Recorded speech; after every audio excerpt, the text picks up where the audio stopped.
नमस्कार विद्यार्थी मित्र मैत्रिणींनो, स्वागत आहे तुमचं. आज आपल्याला अपूर्णांक हा घटक शिकायचा. तर अपूर्णांक काय असतो, प्रश्न कसे येतात, त्याचबरोबर अपूर्णांकामध्ये आपण कशा पद्धतीनं आणि आतापर्यंत अपूर्णांकाच्या बाबतीत मागच्या काही टीईटीला कशा प्रकारचे क्वेश्चन आलेले आहेत याच्यावरची चर्चा आपल्याला डिटेल करायची आहे. तर अपूर्णांक म्हणजे तुमचं फ्रॅक्शन. अपूर्णांक बघा खूप महत्त्वाचा घटक आहे अपूर्णांक. ठीक आहे. आता बघा, गणित म्हणलं की अंक येतो, गणित म्हणलं की अंक येतो, पण काही अंक अपूर्ण असतात आणि मग शब्दशः जर अर्थ बघितला तर या अपूर्ण असलेल्या अंकाला आपण काय म्हणत असतो, अपूर्णांक असं म्हणत असतो. काय म्हणत असतो, अपूर्णांक असं म्हणत असतो. मग या अपूर्णांक असतात तरी काय, किंवा या अपूर्णांकाची एकूणच वैशिष्ट्य काय आहे, तर या सगळ्या बाबींचा उहापोह आजच्या या लेक्चर मध्ये आपल्याला करायचा आहे. आता आणखी एक महत्त्वाचं म्हणजे याच्यामध्ये ना की तुम्हाला ना की हे बघा, दिसतंय सगळ्यांना, दिसतंय का?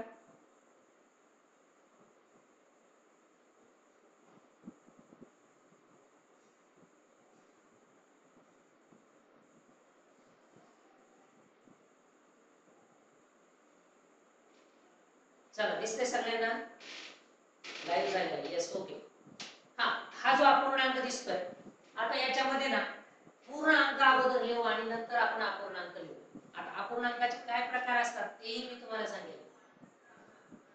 ठीक आहे, आवाज येतोय का नाही चेक केलेला आहे, बरोबर आहे, सगळं सगळं आवाज अगदी बरोबर आहे. हा, तर एक हा अंक कसा आहे, पूर्ण आहे. यस, एक हा अंक कसा आहे, तर एक हा अंक पूर्ण आहे, दोन पूर्ण आहे, तीन पूर्ण आहे, 4 5 6 7 8 9. हे जे अंक दिसतात तुम्हाला, हे अंक कसे अंक आहेत, पूर्ण अंक आहेत. बरोबर आहे की नाही, पूर्ण अंक आहे. हा पूर्ण अंक आहे, हा पूर्ण अंक आहे, हा पूर्ण अंक आहे. म्हणजेच याचा अर्थ हे पूर्ण पूर्ण अंक आहेत. आता 1 ते 2 च्या दरम्यान कुठले कुठले अंक असू शकतात, जसं की समजा 1 ते 2 च्या दरम्यान काहीतरी असे पॉइंट असतात आणि मग त्या पॉइंटचा बनवून पुन्हा 2 बनतो. म्हणजे इथं 10 पॉइंट असतात. किती पॉइंट असतात, 10 पॉइंट असतात. ठीक आहे. मग हे 10 पॉइंट जे असतात, हे 10 पॉइंट पुन्हा 10 पॉइंट बनले की पुढचा पूर्ण अंक बनत असतो. हे तुम्हाला जनरली साधारण सगळ्यांना हे माहिती आहे. मग आता आणखी तुम्हाला काय सांगायचं ते बघा, की जर समजा एखाद्या संख्येचे काही समान भाग केले तर ती संख्या कशामध्ये कन्वर्ट होते, तर ती संख्या अपूर्णांकामध्ये कन्वर्ट होत असते. जसं ही 5 संख्या आहे, 5, आणि या 5 संख्येला मी 2 भागामध्ये डिवाइड केलं, 2 भागामध्ये डिवाइड केलं तर त्याचं उत्तर किती आलं बघा, बेदोनी 4. एक उरलेला आहे, बेदोनी 4. किंवा 5 लाच मी काय केलं, 5 चा 5 नाही, आपल्याला 5 भागिले 2 म्हणजेच 2.5 असंही म्हणता येईल. मग बघा, हा अपूर्णांक आहे, हा सुद्धा अपूर्णांक आहे, हा सुद्धा अपूर्णांक आहे. व्यवहारी अपूर्णांक, पूर्णांकयुक्त अपूर्णांक आणि दशांश अपूर्णांक या 3 संकल्पना आपल्याला बघायच्या. व्यवहारी अपूर्णांक, दशांश अपूर्णांक आणि पूर्णांकयुक्त अपूर्णांक ह्या संकल्पना आहेत. ठीक आहे. तर अपूर्णांकामध्ये या 3 महत्त्वाच्या संकल्पना आहेत. सगळ्यात अगोदर आपण बघतोय व्यवहारी अपूर्णांक. कोणता अपूर्णांक बघायचा, तर व्यवहारी अपूर्णांक बघायचा आपल्याला. बघा, व्यवहारी अपूर्णांक, व्यवहारी अपूर्णांक. व्यवहारी अपूर्णांक म्हणजे काय, परत याला तुम्ही याचा शब्दशः अर्थ घेतला तरी चालतो. व्यवहारी अपूर्णांक म्हणजे जो अपूर्णांक आपल्याला व्यवहारामध्ये वापरता येतो आणि ज्याचा तुम्हाला काय असतो, म्हणजे काही समान भाग केलेलाचा प्रकार त्या ठिकाणी तुम्हाला दिसून येत असतो. ठीक आहे. किंवा अशा काही संस्था, अशा काही संस्था म्हणण्यापेक्षा अशा काही संज्ञा असतात की त्या तुम्हाला अंश आणि छेद रूपामध्ये दाखवता येत असतात. संज्ञा म्हणजे अंकच असतात. खरं तर कुठल्या रूपामध्ये दाखवता येत असतात? अंश आणि छेद स्वरूपामध्ये तुम्हाला त्या दाखवता येत असतात. बरोबर आहे. आता 5 छेदस्थानी 7 असं लिहिलं किंवा 7 छेदस्थानी 5 असं लिहिलंय बघा. तर इथं अंश कोणता आहे आणि छेद कोणता आहे ते मला तुम्हाला सांगायचं. तर वर जो दिसतोय तो आहे अंश आणि ज्याने भाग दिला आहे तो आहे छेद. ज्याने भाग दिला आहे तो काय आहे? छेद आहे. आणि ज्याने भाग दिला तो छेद आणि ज्याला भाग दिला तो काय आहे? अंश आहे. हे तुम्ही एकदम पक्क लक्षात ठेवा. या 7 मध्ये हा आहे अंश आणि हा 5 काय आहे? छेद. छेद म्हणजे काय? ज्या अपूर्णांकामध्ये ज्या संख्येने भाग दिला आहे तो म्हणजे छेद. म्हणजे या 5 ला तुम्ही 7 भागामध्ये डिवाइड केलं किंवा या 7 ला तुम्ही 5 भागामध्ये डिवाइड केलं म्हणजे समान भागामध्ये डिवाइड होणाऱ्या संख्येला अपूर्णांक असं म्हटलं जातं आणि म्हणून हे काय आहे? तुमचे व्यवहारी अपूर्णांक आहेत. ठीक आहे. मग आता या व्यवहारी अपूर्णांकामध्ये अपूर्णांकाचा लहान मोठेपणा, अपूर्णांकाची किंमत, अपूर्णांकाचा चढता आणि उतरता क्रम अशा प्रकारचे क्वेश्चन्स तुम्हाला पाहायला मिळतात. आणि हे तुम्ही ज्या ज्या स्पर्धा परीक्षा देतात त्या सर्व स्पर्धा परीक्षेमध्ये हे तुम्हाला पाहायला मिळतं म्हणजे मिळतच.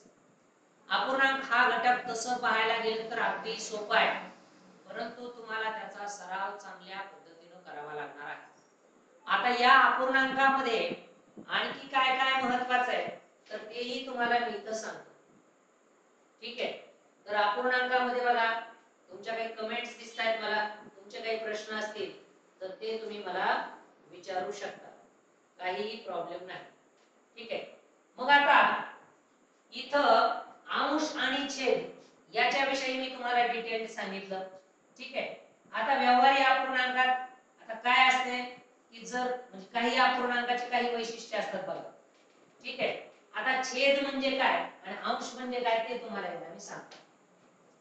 ठीक आहे. आता मी इथं एक अपूर्णांक घेतला, थोडासा कलर चेंज करतो. यस, इथं अपूर्णांक मी घेतलेला आहे. कोणता अपूर्णांक घेतला मी इथं? समजा 1 छेदस्थानी 4 हा अपूर्णांक घेतला. या 1 छेदस्थानी 4 मध्ये हा वरचा जो आहे तो काय? अंश आणि 4 जो आहे तो काय? छेद. म्हणजे एकाचे किती भाग केले? 4. भाग किती केले? 4. कितीचे केले? एकाचे केले. बरोबर आहे. म्हणजे एकाचेच तुम्ही 4 भाग केलेले आहेत. ठीक आहे. एक वस्तू आहे आणि त्याचे तुम्ही 4 भाग केले. जर समजा तुम्ही एखाद्या वस्तूचे 4 भाग केलेले आहेत तर त्या भागांना मिळून म्हणजे ते भाग जे असतात ते काय असतात? अपूर्णांक असतात. ठीक आहे. आता याच्यामध्ये एक काय आहे? अंश आहे आणि 4 काय आहे? छेद आहे. 1 हा अंश आणि 4 हा छेद आहे. ठीक आहे. ठीक आहे. आता व्यवहारी अपूर्णांकातील छेद सारखे असल्यास अंश वेगळे असल्यास ज्याचा अंश मोठा तो अपूर्णांक मोठा असतो. बघा आता अपूर्णांकाचा लहान मोठेपणा तुम्हाला मला सांगायचा. लहान मोठेपणा, लहान मोठेपणा. ठीक आहे. आता काय सांगितलं की अपूर्णांकाचा अंश अपूर्णांकाचा काय? अपूर्णांकाचे छेद सारखे आणि अंश वेगवेगळे असल्यास अंश मोठा तो अपूर्णांक मोठा. समजा 1/4, 3/4, 5/4, 8/4, त्याच्यानंतर 12 छेदस्थानी 4. बघा याच्यामध्ये काय छेद सगळ्यांचा कसा आहे, सारखा आहे. म्हणजे छेद सगळ्यांचा सारखा आहे ना, तर या अपूर्णांकामध्ये ज्याचा अंश मोठा तो अपूर्णांक काय असणार, मोठा, आणि ज्याचा अंश सगळ्यात लहान तो अपूर्णांक कसा असणार, लहान. मग अपूर्णांकाचा लहान मोठेपणा तुम्हाला या पद्धतीने पाहता येतो. छेद समान असतील तर. आणखी एक उदाहरण घेऊ. खालील अपूर्णांकामधील सर्वात मोठा अपूर्णांक कोणता, असा प्रश्न येतो. 3 छेदस्थानी 12, 18 छेदस्थानी 12, त्यानंतर 12 छेदस्थानी 12, 24 छेदस्थानी 12, त्यानंतर 50 छेदस्थानी 12. आता त्याने काय विचारलं की यांचा जर तुम्हाला चढता क्रम लावा म्हटलं तर छेद तर सारखाच आहे. मग काय म्हणते, छेद सारखा असल्यास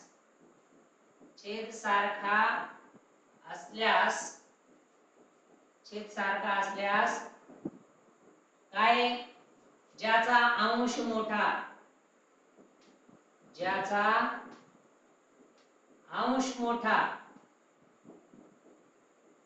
तो अपूर्णांक काय असतो, मोठा असतो. तो अपूर्णांक मोठा असतो. ज्यांचा छेद मोठा तो अपूर्णांक मोठा, ज्यांचा अंश मोठा तो अपूर्णांक. मग आता याचा जर मला क्रम लावायचा झाला तर सगळ्यात मोठा, म्हणजे आता मला चढता क्रम, चढत्याकडून उतरत्याकडे जायचे, म्हणजे अगोदर मोठा अपूर्णांक घ्यायचा. तर याच्यातला सगळ्यात मोठा काय, 50 छेदस्थानी 12, त्याच्यानंतर 24 छेदस्थानी 12, त्याच्यानंतर 18 छेदस्थानी 12, आणि त्याच्यानंतर 12 छेदस्थानी 12, आणि नंतर 3 छेदस्थानी 12. तर हा झाला याचा उतरता क्रम. चढता क्रम जर म्हटलं तर सगळ्यात छोटी संख्या असली असती आणि ती हळूहळू आपल्याला पुढे न्यावा लागली असती. ठीक आहे, म्हणजे ठीक आहे.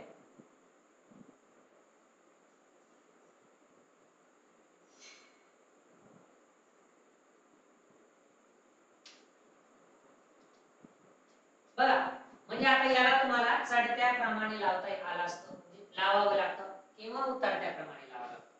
आता तुम्हाला आणखी याच्यामध्ये लसावी मसावी मध्ये आणखी अपूर्णांकाच्या याच्यामध्ये अपूर्णांकाचा लसावी काढणे, अपूर्णांकाचा मसावी काढणे आणि त्याच्यावरून लहान मोठेपणा ठरवणे, हा सुद्धा त्याच्यात भाग आहे.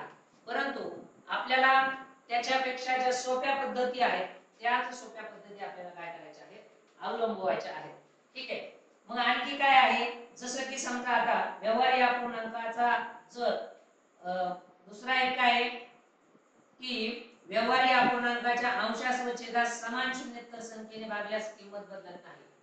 समजा इथं अंशास किंवा छेदास, समजा 3 छेदस्थानी 8 आहे, याला जर मी 3 ने गुणलं, तर 3 त्रिक किती आलं 9, 8 ते किती आलं 24.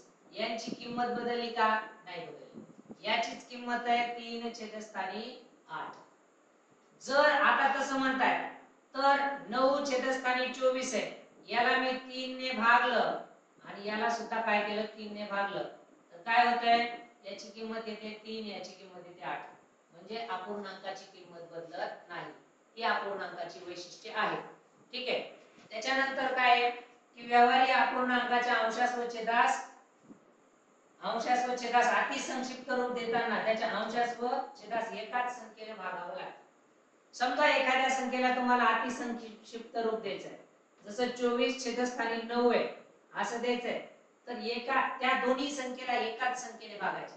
जसं आता 9 ला 3 ने भाग जातो, म्हणजे 3 त्रिक 9 आणि 3 त्रिक 9 आणि पुन्हा 3 नेच भाग गेला पाहिजे अशी संख्या पाहिजे.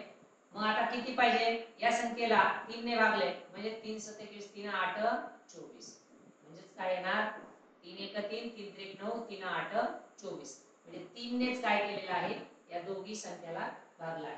म्हणजेच काय, तर समान संख्येने भागणे, समान संख्येने भागणे, समान संख्येने, समान संख्येने भागणे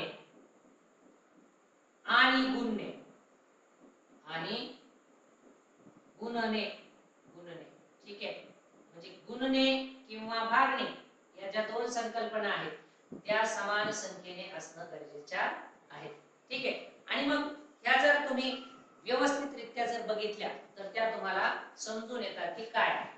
ठीक आहे, त्यानंतर जसं समजा अजून एक उदाहरण घेऊ, 12 छेदस्थानी 18 हे एक उदाहरण आहे. मी याला काय केलं, 3 ने भागलं, आणि याला सुद्धा काय केलं, 3 ने भागलं. मग मी 12 ला 3 ने भागलं, 3 एक 3, 3 त्रिक 9, 3 चौक 12 वरती 4. 18 ला सुद्धा 3 ने भागलं, 3 5 15, 3 6 18, खाली काय आलं, 6. म्हणजेच काय, 4 छेदस्थानी 6 या अपूर्णांकाची किंमत 12 छेदस्थानी 18 या अपूर्णांकाच्या किमतीच्या सारखी आहे, बरोबर आहे. ठीक आहे, आता छेदाधिक अपूर्णांक आणि अंशाधिक अपूर्णांक या दोन संकल्पना आपल्याला बघायच्या. कुठल्या संकल्पना आहेत, छेदाधिक अपूर्णांक आणि अंशाधिक अपूर्णांक. आता बघा, छेदाधिक अपूर्णांकामध्ये आणि अंशाधिक अपूर्णांकामध्ये काय बदल आहे. ठीक आहे, तर बघा आता लक्षात घ्या, छेदाधिक अपूर्णांक आणि अंशाधिक अपूर्णांक. आता या दोन संकल्पना बघत असताना आता तुमच्या समोर एक आकृती ठेवतो मी तुमच्या समोर. ही जी आहे ही आकृती तुमच्या समोर दिसते. ठीक आहे, चारही आकृत्या दिसतात तुमच्या समोर. मला तुम्हाला अपूर्णांक दाखवायचा आहे. ठीक आहे, त्याच्यामध्ये आणखी जर तुम्ही बघितलं तर बघा, आता याच्यामध्ये याचे मी बरोबर 4 भाग केलेले आहेत, याचेही 4 भाग करतो आणि तुम्हाला अपूर्णांकाची संकल्पना मी समजून सांगतो. ठीक आहे, बघा आता काय असणार आहे, कशा पद्धतीने असणार आहे, किंवा अपूर्णांक ही संकल्पना काय आहे हे सांगतो. छेदाधिक आणि अंशाधिक ही संकल्पना याच्या अगोदर सांगतो, नंतर मग इकडे. छेदाधिक अपूर्णांक, कुठला अपूर्णांक, छेदाधिक अपूर्णांक, ज्यामध्ये छेदाधिक अपूर्णांक, छेदाधिक अपूर्णांक म्हणजे ज्या अपूर्णांकाचा छेद मोठा आहे. 5/8 छेद मोठा, 13/15 छेद मोठा, 20/30 याचाच अर्थ 2 छेदस्थानी 3.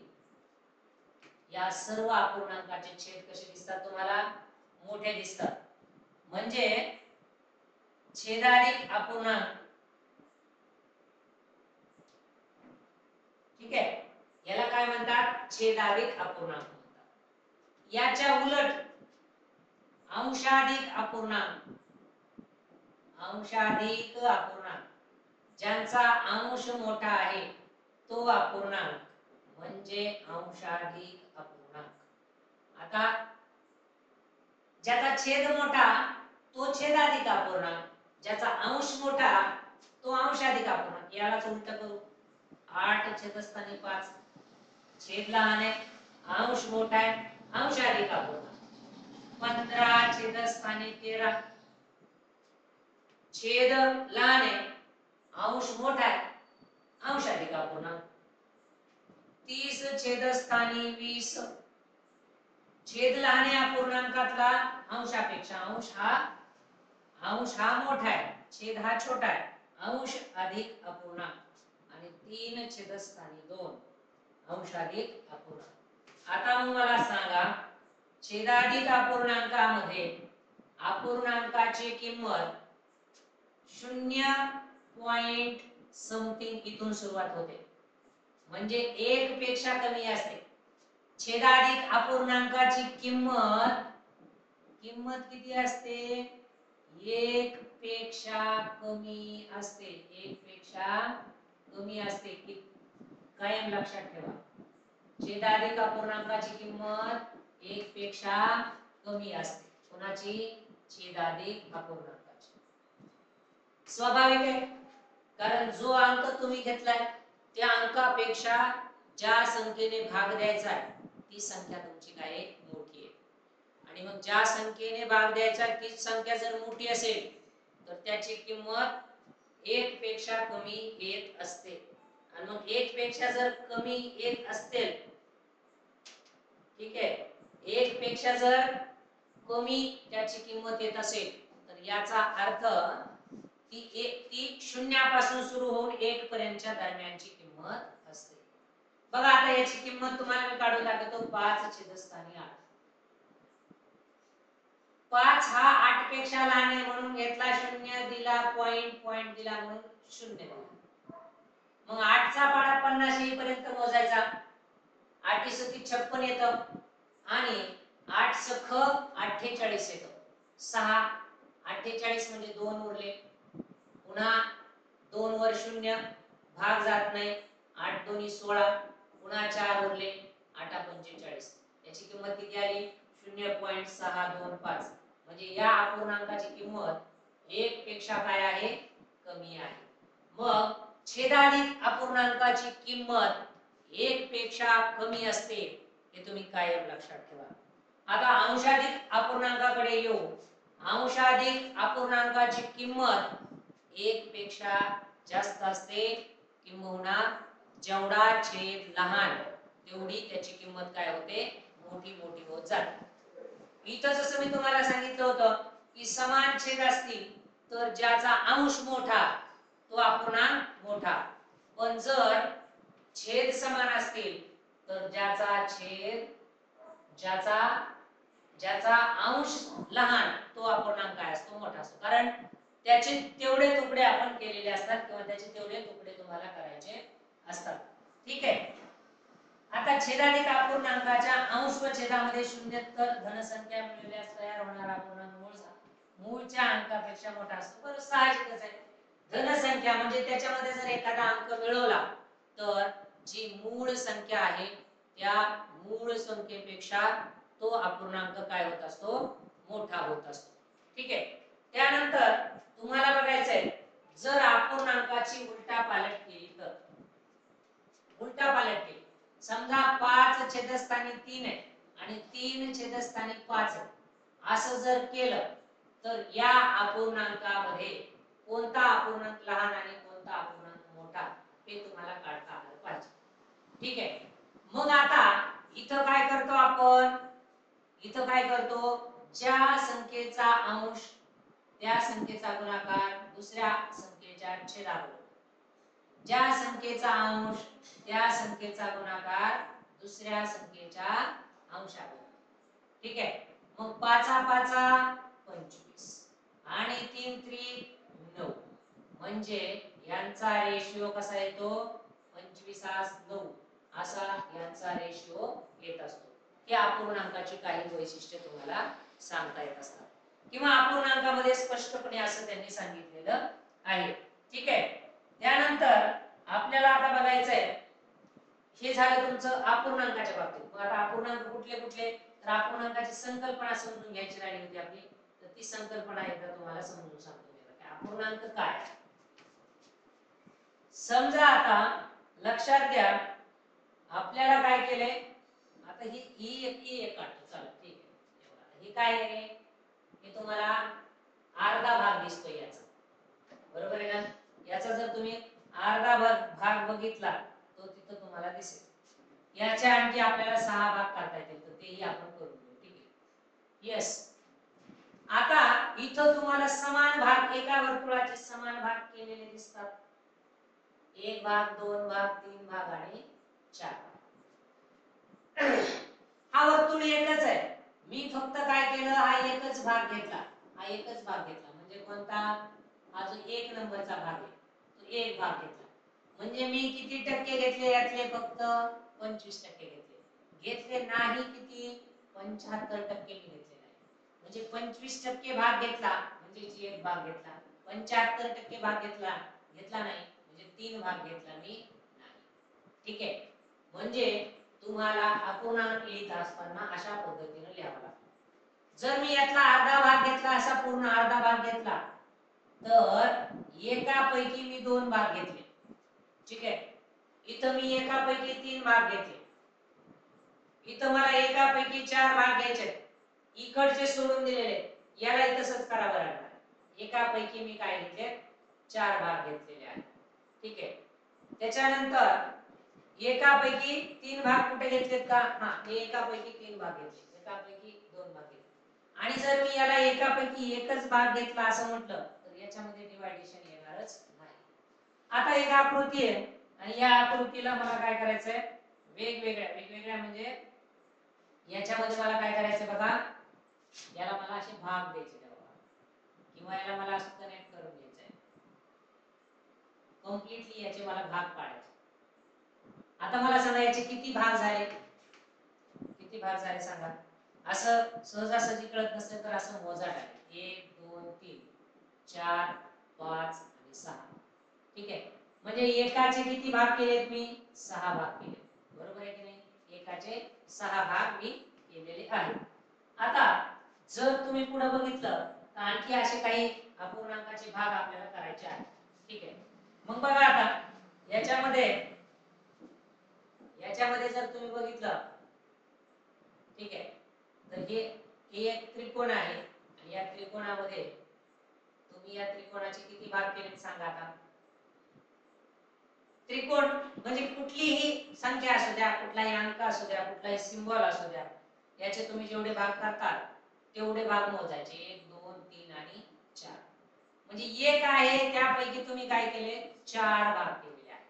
म्हणजे एकाला 4 भागामध्ये डिवाइड तुम्ही केलेलं आहे. तशाच पद्धतीने जर बघितलं तर तुम्हाला आता आणखी एक दुसऱ्या पद्धतीने सांगतो. एक समजा एक हा वर्तुळ आहे, हा वर्तुळ आहे, ठीक आहे.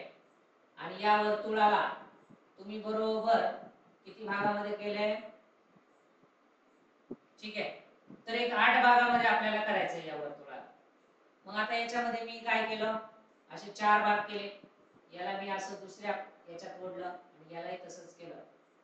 तर हे टोटल किती भाग होतात, तर तुम्ही बघितलंय, तुमच्या लक्षात येईल की 1 2 3 4 5 6 7 आणि 8. म्हणजे हा अपूर्णांक काय आहे, 1 छेदस्थानी 8 हा अपूर्णांक आहे. म्हणजे एकाचे मी किती भाग केलेले आहेत इथं, तर एकाचे मी 8 भाग केलेले आहेत, ते तुमच्या इथं लक्षात येतं. मग आता हे झालं सगळं व्यवहारी अपूर्णांकाचं. बरं याचा फायदा काय होतो, याचा फायदा असा होतो की समजा तुम्हाला एखाद्या वस्तूचे विशिष्ट भाग करायचे आहेत आणि ते समान विद्यार्थ्यांमध्ये वाटायचे आहेत किंवा समान त्याचे तुकडे करायचे आहेत, तर त्यावेळेस काय करायचा असतो, हा जो भाग आहे हा तुमच्या कामाला येत असतो. याच्यावर प्रश्न सुद्धा तशाच स्वरूपाचे असतात, जे लक्षात ठेवा, ठीक आहे. आता बघायचं आपल्याला दशांश अपूर्णांक. कुठला अपूर्णांक बघायचा, दशांश अपूर्णांक. आता दशांश अपूर्णांक काय आहे, तर दशांश अपूर्णांक आहे की अपूर्णांकामध्ये, लक्षात घ्या, अपूर्णांकामध्ये ज्या संख्या दशमान पद्धतीमध्ये आहेत त्या सर्व संख्या दशमान पद्धतीमध्ये मांडलेल्या असतात, त्या संख्या तुम्हाला अपूर्णांकामध्ये मांडायच्या असतात, त्याला आपण म्हणतो दशांश अपूर्णांक. आता 3 छेदस्थानी 10 असं जर मी म्हणलं तर याचा अर्थ काय होतो, आता हा खरं तर हा व्यवहारी अपूर्णांक आहे, याच्यामध्येही हा छेदाधिक अपूर्णांक आहे. इथं दिसतं तुम्हाला याचा छेद काय मोठा आहे, छेद मोठा आहे तर, आणि अंश छोटा आहे, अंश छोटा आहे आणि छेद मोठा आहे, म्हणजेच हा कुठला अपूर्णांक आहे, छेदाधिक अपूर्णांक. मग छेदाधिक अपूर्णांक हा तुम्हाला काय करता येत असतो, दशांश स्वरूपामध्ये लिहिता येत असतो. 3 छेदस्थानी 10 याचाच अर्थ असतो 0.3. आता याच्या पुढे मी किती शून्य जरी वाढवले तरी त्याला काहीही किंमत नसते, 0.3, ठीक आहे. हे 0.3. आता हे 0.3 जे आहे ही संख्या आहे, ही दशांश संख्या आहे. ही दशांश संख्या आपल्याला अपूर्णांकामध्ये तुम्हाला ती दिसत असते, ठीक आहे.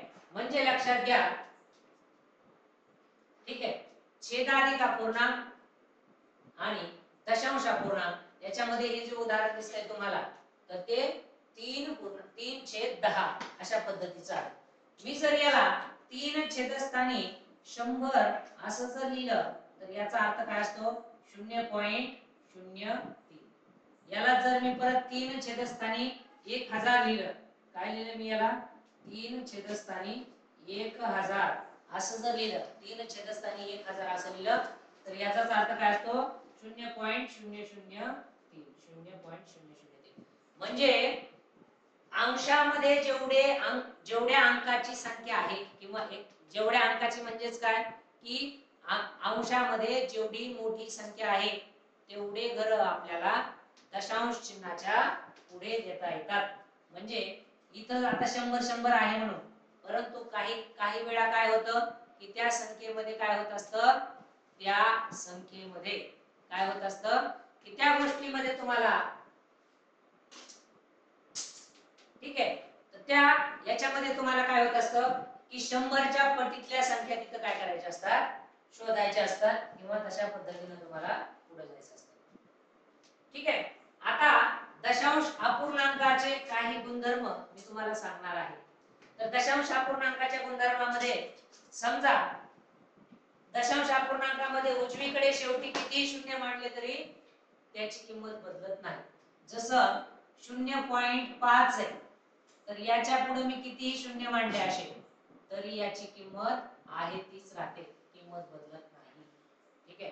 म्हणजे दशांश अपूर्णांकामध्ये पॉइंट नंतर दशांश नंतर कितीही शून्य मांडले तरी त्याची किंमत बदलत नाही. म्हणजे 0.000 असे मांडले तरी त्याची किंमत बदलत नाही.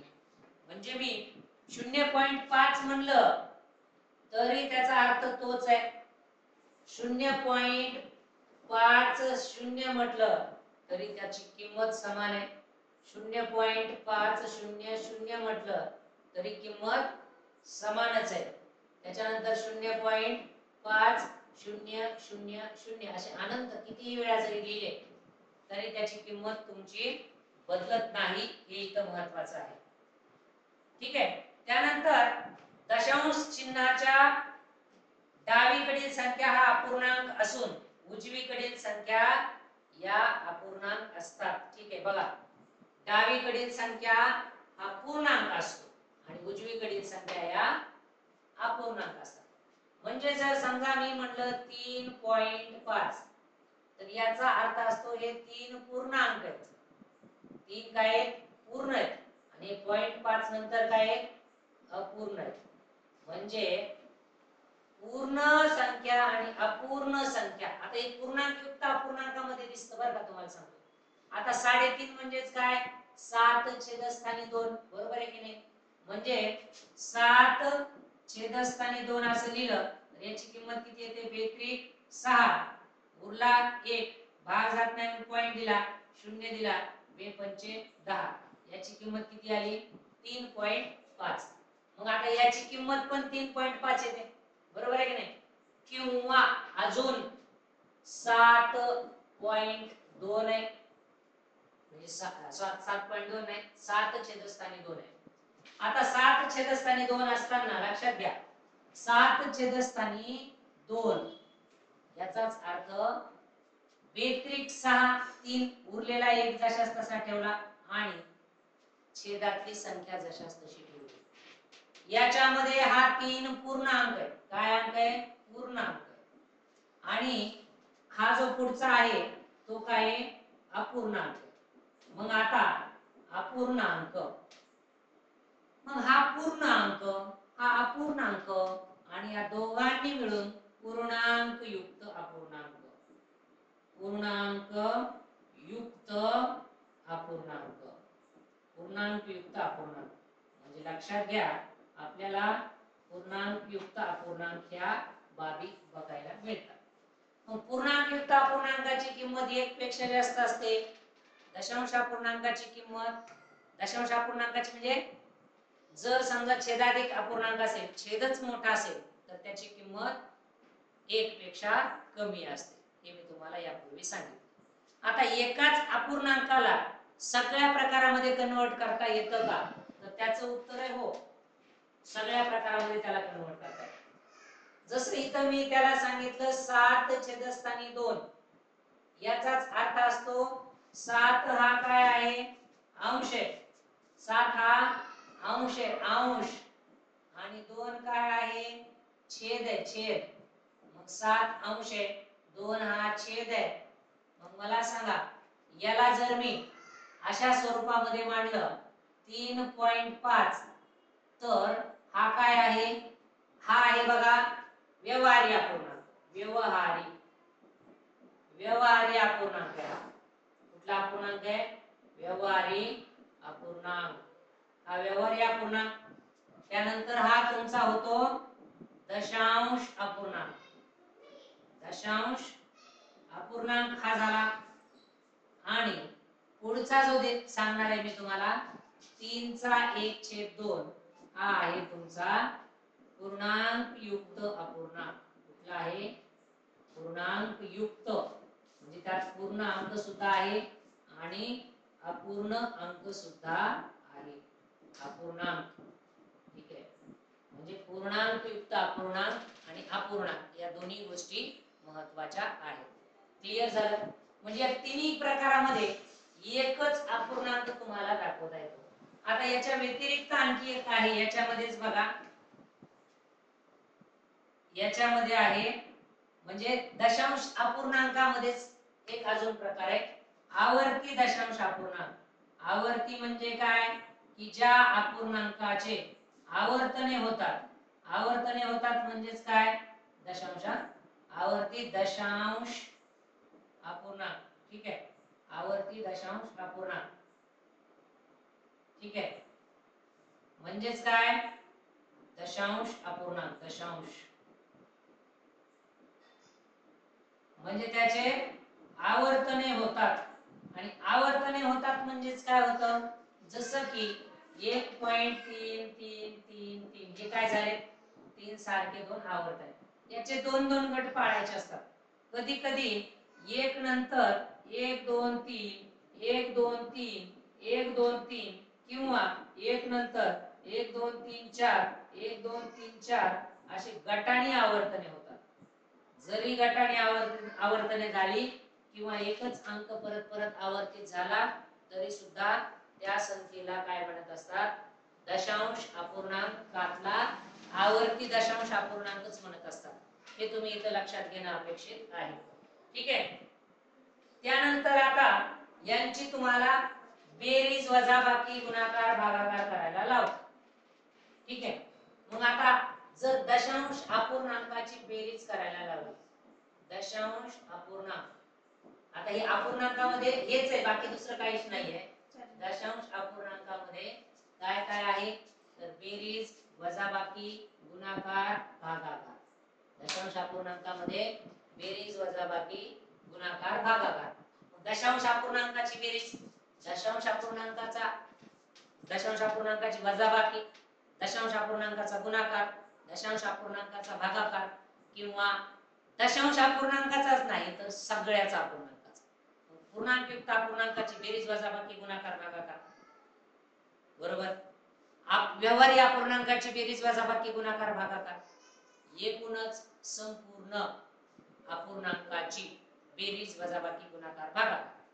त्याचबरोबर संपूर्ण जे अपूर्णांक आहेत त्याच्यामधले सगळे प्रकार, मिक्सिंग प्रकार, त्यांची बेरीज वजाबाकी गुणाकार भागाकार हे सगळं तुम्हाला तिथं बघावं लागतं किंवा हे तुमच्या परीक्षेमध्ये तुम्हाला वारंवार विचारलं जातं. आता दशांश अपूर्णांकाचीच म्हटले मी, इथं तुम्ही फक्त अपूर्णांकाची म्हणला तरी चालेल. अपूर्णांक त्याची बेरीज वजाबाकी गुणाकार भागाकार, ठीक आहे.